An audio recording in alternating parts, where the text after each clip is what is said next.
YouTuber ভাইরা, frame ঠিক হলে, ফোকাস হলে বসে যান। ঠিক আছে, ঠিক আছে।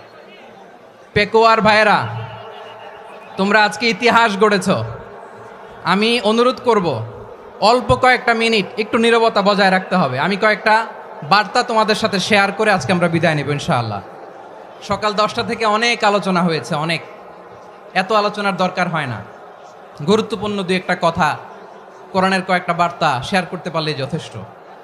আমরা যা সকাল থেকে শুনেছি এতটুকু আমল করতে পারলে এনাফ, গুড ইনাফ। কিন্তু একটু নীরব হইতে হবে আল্লাহর ওয়াস্তে।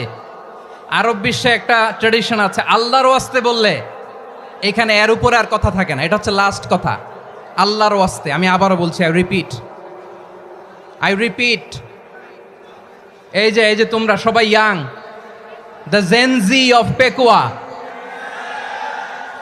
তোমরা বাংলাদেশের চিত্র পাল্টে দিয়েছো।